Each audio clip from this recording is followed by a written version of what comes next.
Hello, reality hackers. Today I'm going to be looking at the most useful worldview for manifesting our biggest goals.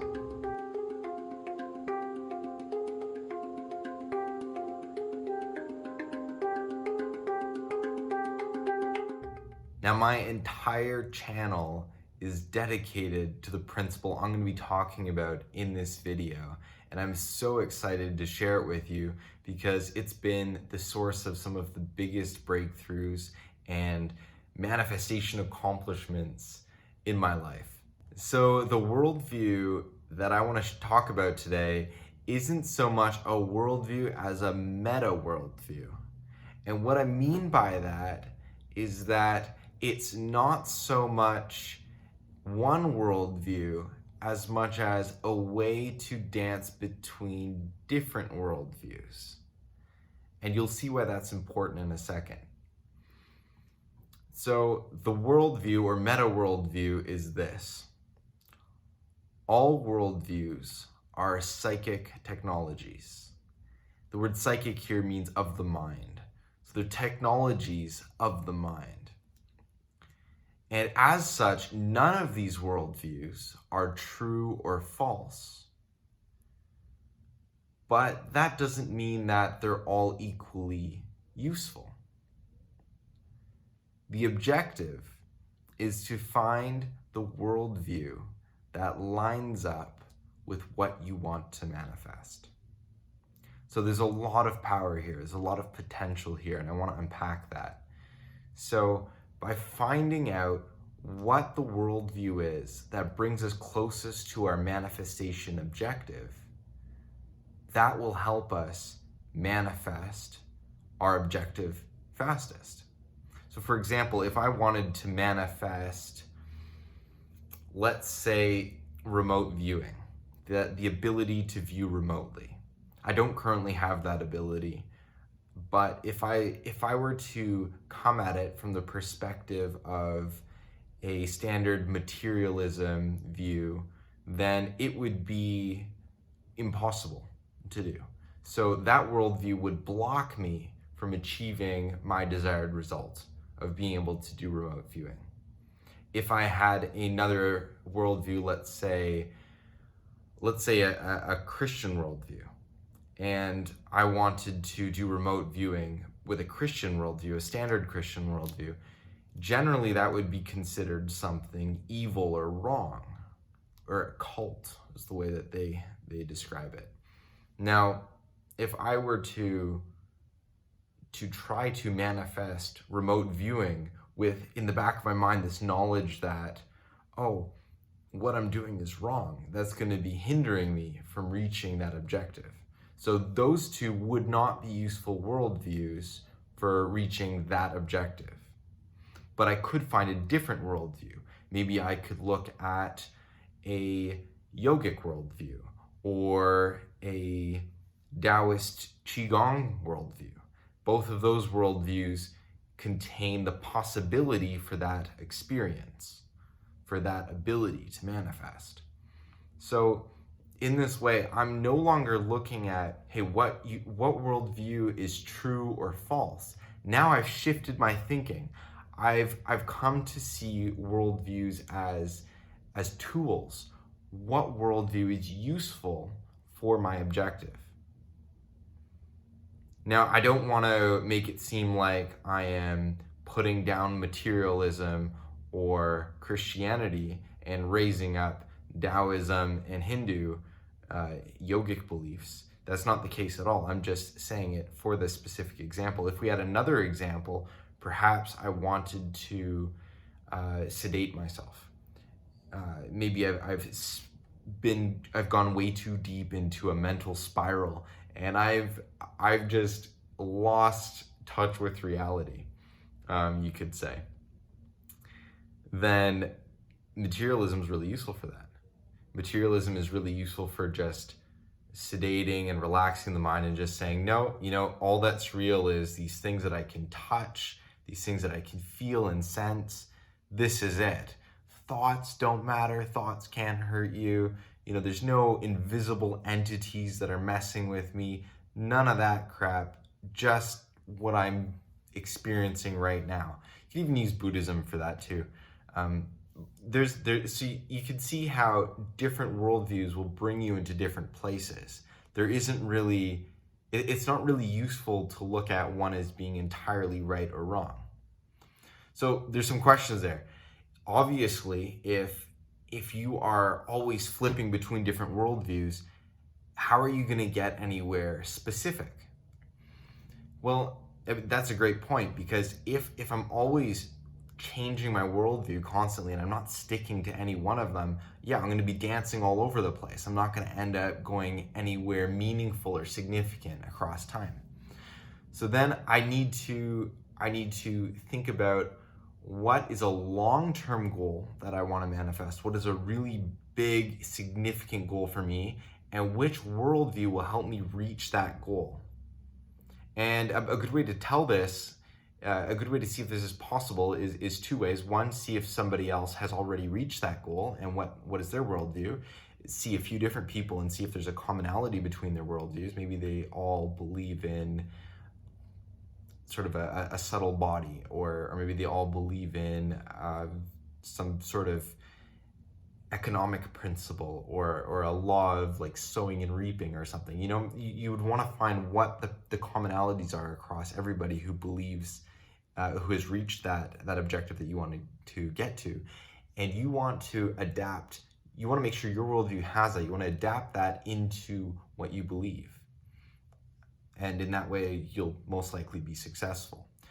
And another way to do this is by putting yourself into that worldview for a little bit and just hanging out in it and kind of seeing what it feels like to view the world through a different lens entirely.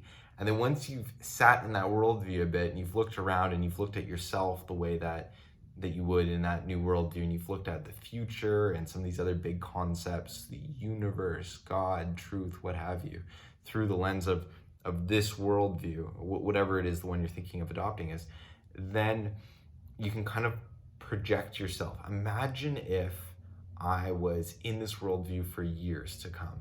You can kind of project yourself into the future and you can imagine, is this going to be useful for me? You can kind of tell. You kind of see if it sits right with your personality and your spirit, you could say as well. You got to see if it's compatible with you. There's a quote on the internet that is a summary of something Aristotle said, a bit of a simplification, but the quote is great. The quote is, "It is the mark of an educated mind to entertain an idea without accepting it." And that, even if it's not exactly what Aristotle said, there's still a lot of wisdom there. And the wisdom is being able to hang out in a new worldview, to step into somebody else's shoes, as they say. There's a lot of value from doing that. I have one friend that really loves the idea of being able to flip through different worldviews, but he tells me, "Chris, I just can't do it. I can't believe that I can just throw out my worldview and accept a new one at a whim. You know what? It just feels dishonest to me. That's just not the way I see reality." And I totally understand where he's coming from. I appreciate his honesty. When you do anything over and over and over again, you build neural pathways that are really strong. They say the nerves that fire together wire together. Repetition is the basis of propaganda, of advertising, of hypnosis, and all sorts of forms of Western psychology. So he has been believing in the same worldview for 30 years. So of course it feels dishonest for him to view the world in another way. You have to ask yourself a question at this point. The worldview that you've been born into is, you could say, a chance, or maybe it's meant to be, but regardless, it is something that's just sort of there. There's just a worldview that was sort of given to you by your family, by society, and you have to ask yourself, do I want to end up like my family and like the society around me that believes in this worldview that I've grown up in? If the answer is yes, you have the best worldview. Great. You're going to end up just like them. If the answer is no and you want something different for your life, well, then you're going to need to view the world differently. Because where you look at, that's where you'll go. If you've ever ridden a bike or driven a car, you'll know that where you point your head, that's where you'll start to lean. And it's the same with your mind and your worldview. Where you point your mind, that's where you're going to end up. That's where you're going to go. So I just want to give you a quick tip. If you're feeling stuck in a worldview, if you're feeling like, I just can't get out of my current worldview, I just can't imagine how I could just let it go. But then there's a part of you that really wants to, that's curious to see the world from a different perspective. Well, I would recommend trying DMT. That's a brain hormone, dimethyltryptamine, short form DMT. And this hormone has been used for thousands and thousands and thousands of years by our species as a rite of initiation into adulthood, as a way of finding yourself before you go out and manifest into the world.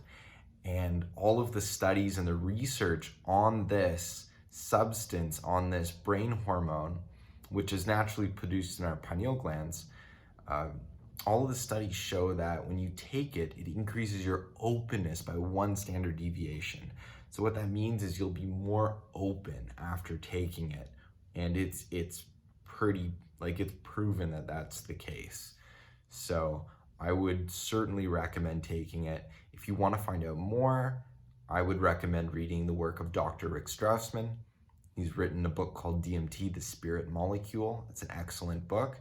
Another great source of information on DMT is the work of Graham Hancock, who is a professional archaeologist, very well respected, and he has gone around the world, uncovered all sorts of ancient ruins, and he has pieced together the way that people in the ancient worlds have used DMT across the world in all these various traditions. So do take a look at those 2 sources if you're interested in a quick way to open the mind. If you're wanting something that is less sudden, I would recommend meditation, although it will take many, many years for most people. I mean, some people are lucky in it, they can crack through pretty quick, but most people it takes many, many years before you reach any amount of success with meditation to break down the layers of coding. But it certainly does work, so I strongly recommend meditation. So I wanted to talk to you today about just that principle, just the principle of not treating worldviews as set realities that are all true or false, but to view them as interchangeable technologies that we can, like a program that you can just upload into your mind, like opening Microsoft Word on the computer, or maybe Internet Explorer. If you tried to do on Internet Explorer what you'd want to do on Microsoft Word, like type a document out, it's not going to be the best program for that.